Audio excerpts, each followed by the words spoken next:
Hello, my friends. It's me again, Angelica here.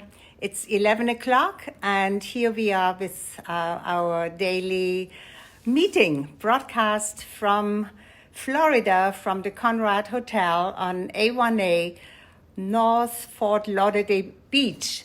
And let me tell you, there is nobody on the beach. Zero zip. Nobody. I wonder if I can show this to you. Maybe not. And I would like to do this outside because I have this beautiful balcony here. But then there is a big construction site right outside here, big construction site. And there's a bunch of people who are all together working. So much for distancing yourself there. Hi, Anne. Hi, Paula. Thanks for being here. So actually, I thought I would do this broadcast from the Cleveland Clinic today because my husband had an appointment there and for 10 o'clock. And I drove there and they said, you cannot come in here. I said, I have my mask, I have everything. Said, no visitors. So nobody can accompany the person who actually has an appointment.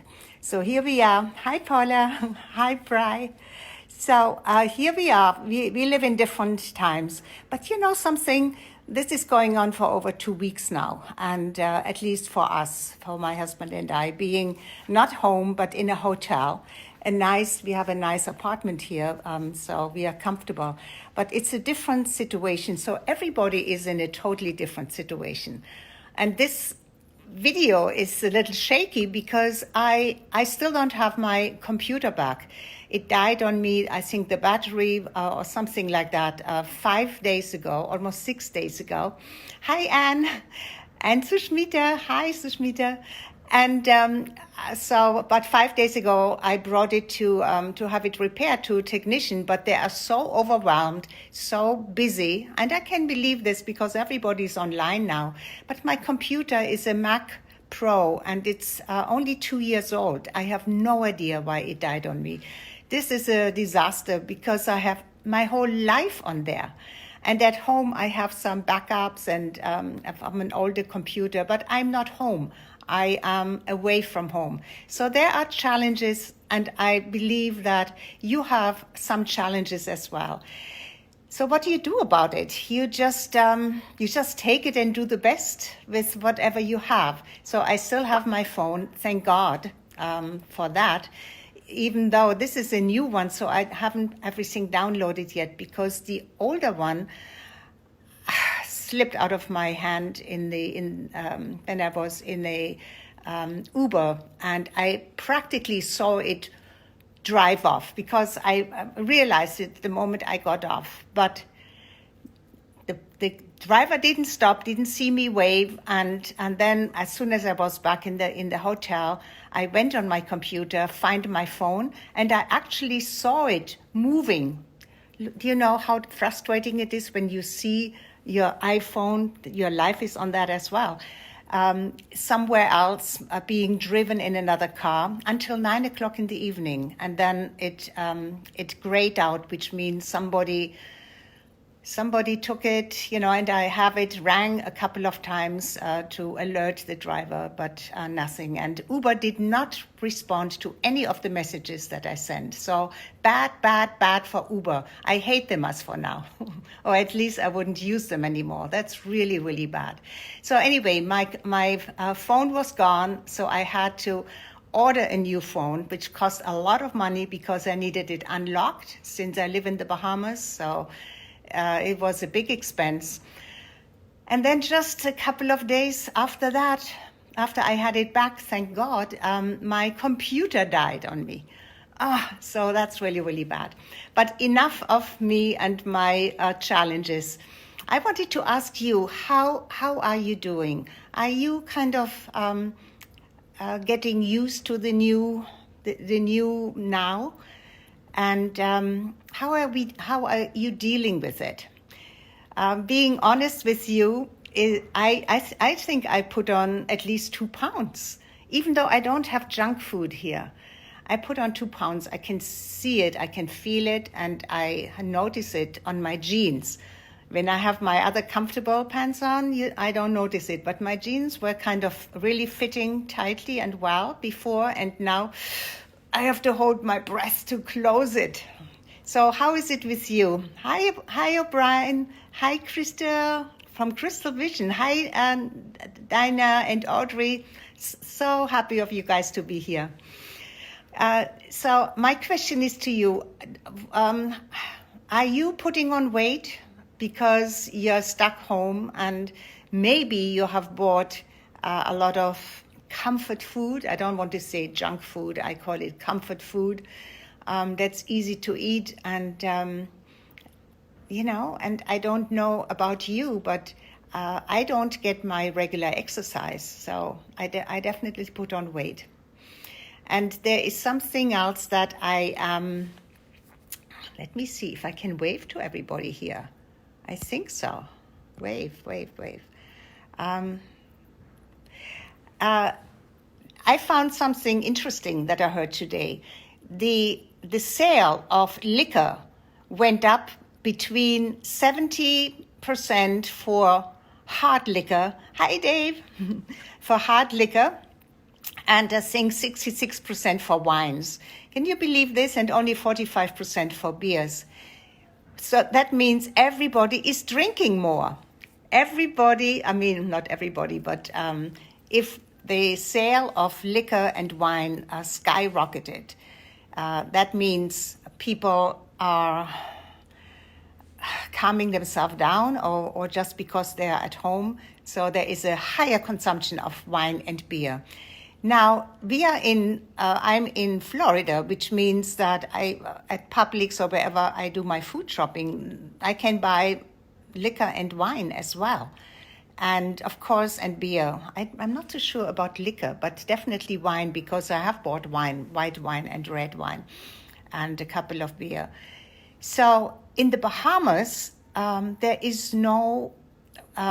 are no wines or beers or any alcoholic beverages in the food stores, which means you cannot pick it up while you shop, for food, which of course the food stores are open because that's necessary. No liquor store are open in Freeport. That's correct, which I think there is a little bit of a riot going on, pressure on the government to open the liquor stores. And I can imagine that they don't want to do it because I think if it happens now, people would just go crazy with liquor. And you know what alcohol does if you don't control it, if you are not disciplined with it, if you don't drink it out of enjoyment, maybe one glass of wine, maximum 2 glasses of wine or one liquor.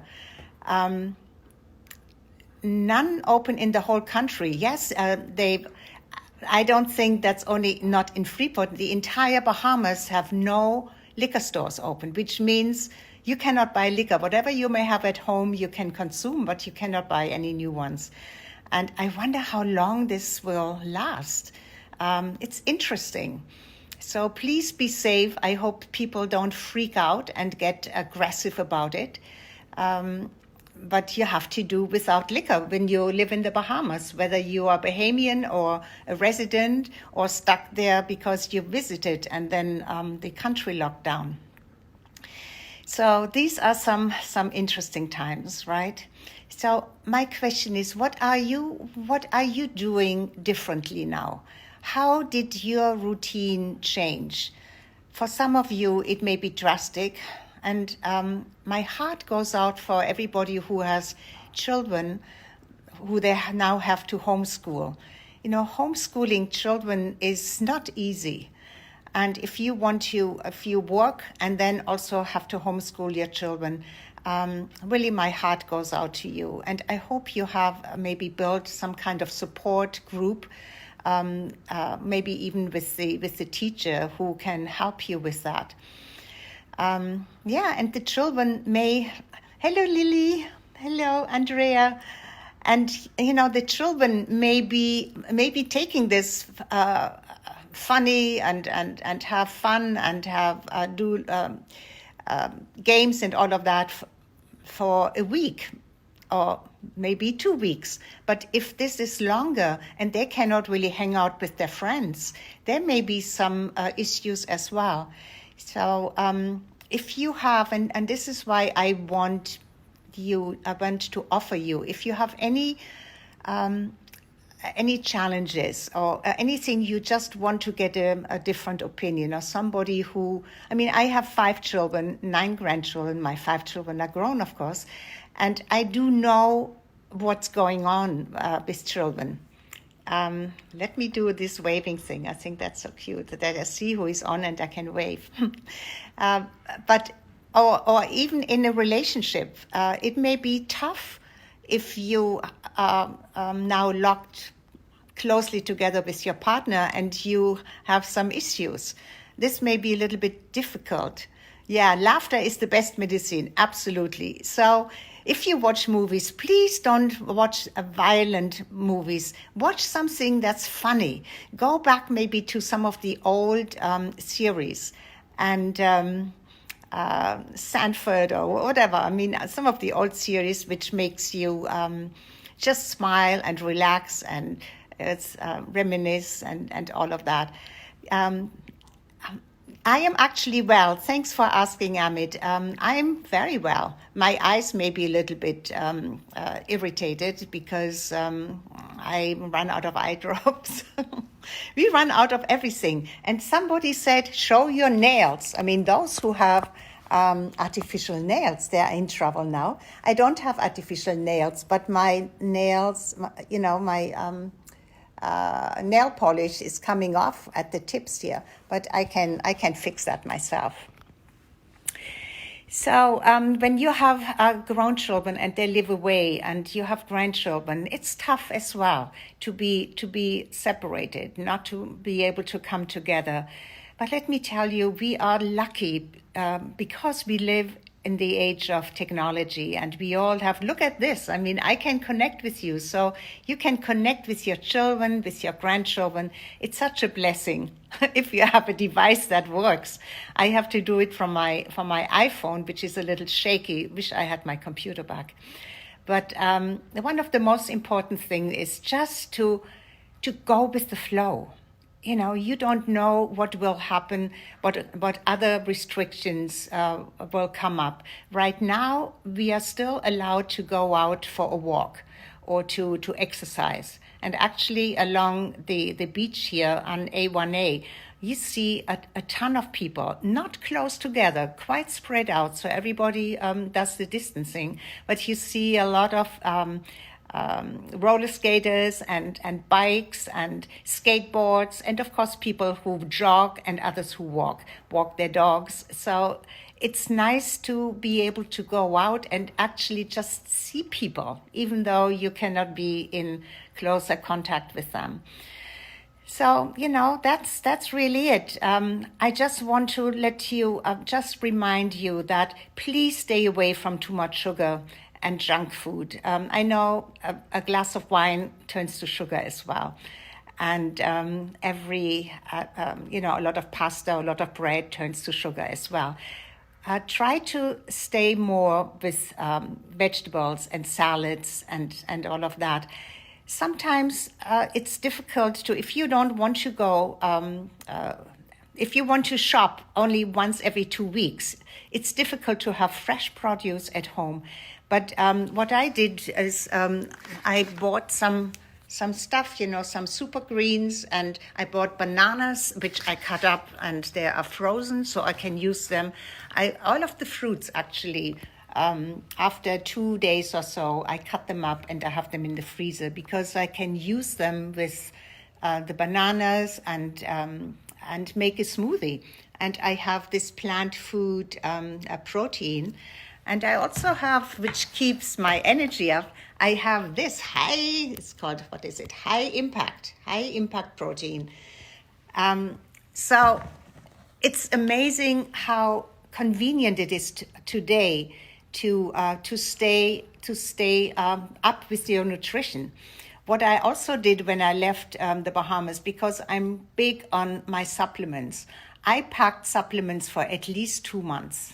Maybe even 3. Some things I may run out, but I think it's really, really important at this time to take care of your health. Your health is number one. Before you and sleep. Well, sleep is a big part of being healthy. Sleep enough. And I mean, this is the time where you can take a nap. And hello, and Andrea, nice. Thank you for being here. Nina, you know, I found, because I am a little more focused on what's going on in my body now, that between 3 and 4 o'clock, just after 3 and 4 o'clock, I get tired. In the past, I would just disregard that and just work through that. But do you know what I'm going to do as of today? I'm going to allow myself maybe half an hour nap. You don't want to sleep too long, because if you sleep for an hour or more, you may feel groggy and don't sleep so well in the night anymore. But an afternoon nap is wonderful. Well, I don't have children with me, and no animals who could bark or jump on me if it's a cat. So I'm only with my husband here, and that means I can take that joy and that pleasure, and I can have a nap if I want. So I say this to just let you know that don't forget, your body is number one. And there are 2 other things I wanted to tell you that I found very interesting when I found it out. The first sign of COVID, or that you may have, that you may be a carrier even of it before you have any other symptoms, is firstly, you may lose your sense of smell. So every morning, I want you to smell the coffee or the tea or whatever you have, maybe the oranges, the peel. Smell something and be sure that you have the sense of smell. If you don't smell it anymore, it's the first warning sign. The next one is I want you to do some breathing in the morning, because this COVID, this special virus attacks your lungs, your bronchs, your breathing, especially. That's why the ventilators are so important. So I would love for you to practice holding your breath, because if you can hold your breath for at least 20 seconds, at least maybe even 30, take a breath in, not all the way to the top, but 3/4, and then just relax in the holding. If you can do that for 20 or 30 seconds, there's nothing wrong with you. You're healthy. Okay? So smell and holding your breath. Those are the 2 things you can do, even if you cannot get any testing. All right, so that's it for today. I love you, and love yourself. Wrap your arms around yourself sometimes. Laugh and dance and do some outrageous stuff. Outrageous inside, okay? And just know that you are protected, because talk and speak to the God within you, to your higher self, to your I am presence, and give the command of being well. And then do everything on the outside, controlling your mind, controlling your emotions, to complement that, and you will be just fine. I love you all very much, and thank you for being here, and thank you for joining every morning with me here. I love you, love you, love you. Until I see you again on tomorrow at 11 o'clock. Be well.